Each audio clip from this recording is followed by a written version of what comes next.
has been to harvest Mrs. W's weekly tub of potatoes. And for myself and Mrs. W, these will last us the week. As well as February being a really important month for the sowings that you're going to make, it's a really important month to get the jobs done that maybe you didn't get done in our December and January jobs for the month. So in today's video, I'm going to be telling you my 12 jobs for the month of February.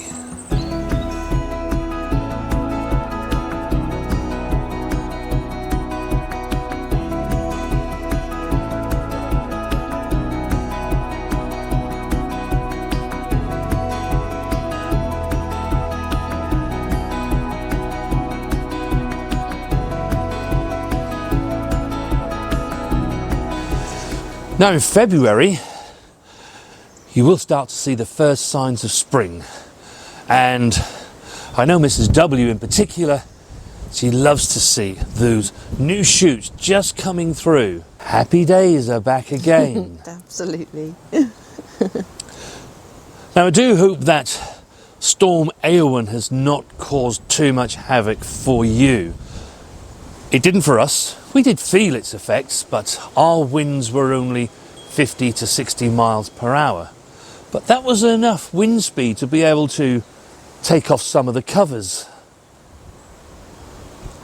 It's pushed down some of the fencing nearer the front of the garden. I did read on the news at one point that in Ireland the winds touched 114 miles per hour. Thankfully, we didn't see any of those. But hopefully you're all safe, and I do very much hope that you are all safe. Yeah, better to be undercover than be out there doing anything in your garden. But now that that storm has passed, it's time to get out there now, and for my first job that I need to do, I just need to check the taller plants. Now you can see we don't really have any problem here. You see how I'm moving this plant. If the winds are really strong and they can get to them, they can really pull those plants and disturb those roots. Frost can also do the same thing. And if you can see that your plants have been uprooted, that doesn't necessarily mean the end.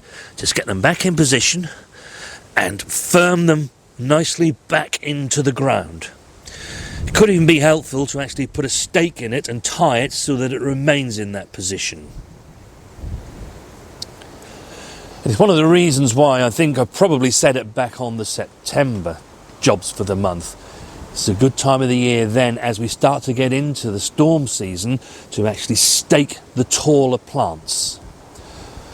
I did it to the sprouts. They're more exposed on that side of the garden. But here, on this side of the garden, they're not so exposed. There's a fence behind Mrs. W. There is the trellising there. And there's a low fence to the other side. Plus some trees dotted about that you can see still blowing here on Sunday morning. But that just does enough to break those winds on this side of the garden. Not so the same for the other side. Just another good reason to actually study your garden, get to know where things happen, things like frost pockets, where the wind could do the most damage to your plants. You can see that I've harvested a few sprouts for myself and Mrs. W to have with our lovely Sunday roast chicken today, isn't it, Mrs. W? It is, yes, yeah. But Mrs. W also wants a Swede.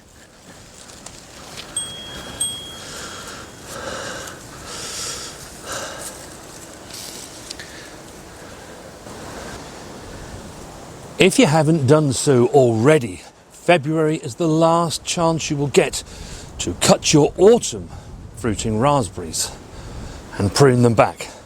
As soon as ours finish, usually December, I do ours.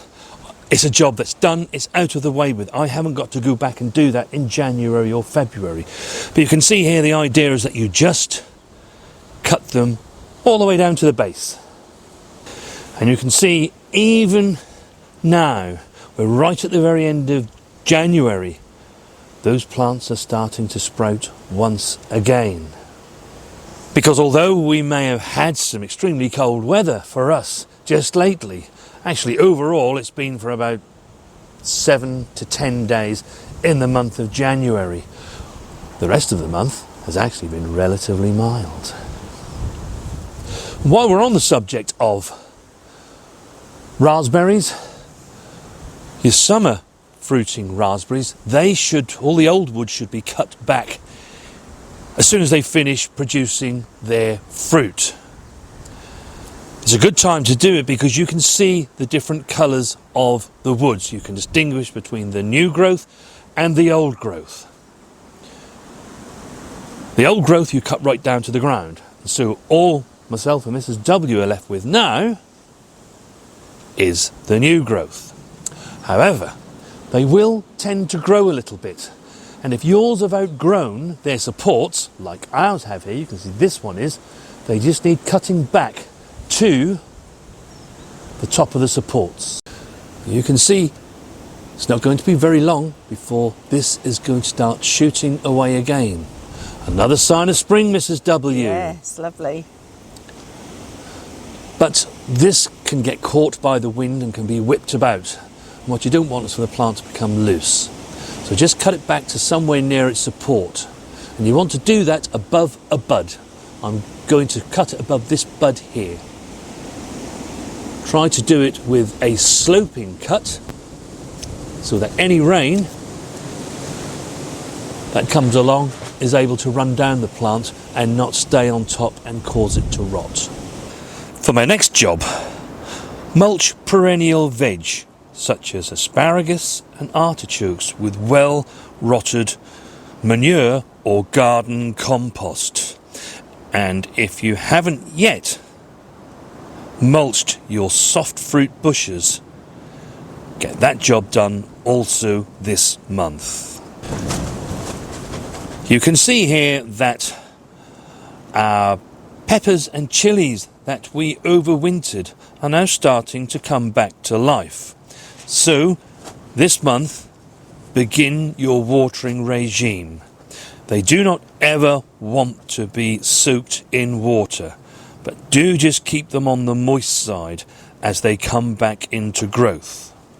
If your potatoes hadn't arrived when we did the January jobs for the month, and they've arrived now, then start those potatoes chitting.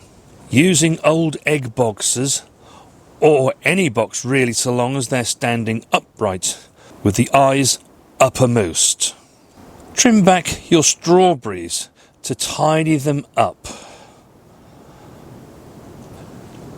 You can also, if you wish, cover them with fleece over some hoops to encourage the flowers to come early for an earlier crop.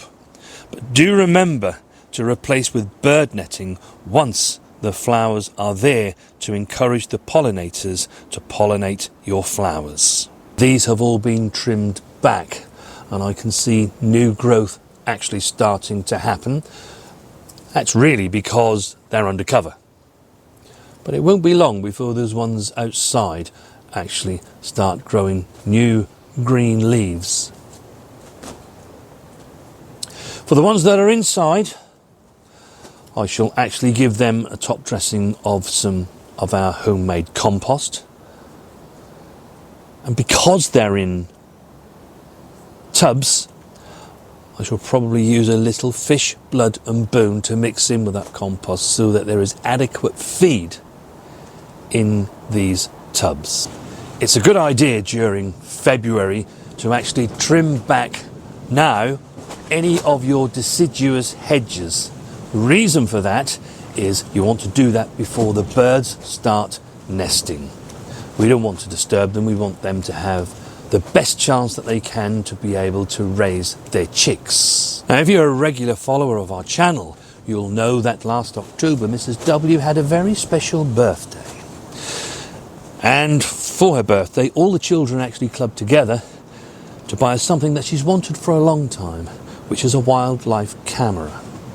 So it can film outside here and we can actually watch what's going on sitting in the comfort of our own house. So for my next tip, why not install a bird box? Install a camera whether it be outside like this one or actually one that's inside the nest box, and give yourself some real happiness and pleasure as you watch those birds nesting in there and actually raising their chicks. Another good job to do in February is to either increase the amount of water butts you already have or install a water butt if you don't have one. You can collect all that lovely rainfall that will happen quite a lot between now and through the spring, ready to water your plants. Of course, in February is one of those months where we can get all the weather from each season, all in one month. It could snow, it could freeze, it could rain, the sun could shine, it could blow a hoolie. But on those days, where they are nice fine days, and you will see more of them during the month of February than you would have done in January, why not get outside in the garden and start a no dig bed off? Now, myself and Mrs. W, we have a task to do in February where we want to turn a bed that we have in the garden currently, which is not no dig, and we want to make it no dig. And you may have noticed it because we've been in the raspberry bed quite a lot, and it's the one that's behind. And you can see, because it's no dig, is actually full of weed. So if you're interested in actually going over to no dig, then do look out for that video. And the best way to know as and when we upload videos is to ensure that you are subscribed to our channel. And most importantly, do click on the bell icon, because then you will be notified every time we upload a video. Do have a great rest of your gardening week. And myself and Mrs. W, we shall see you very soon indeed.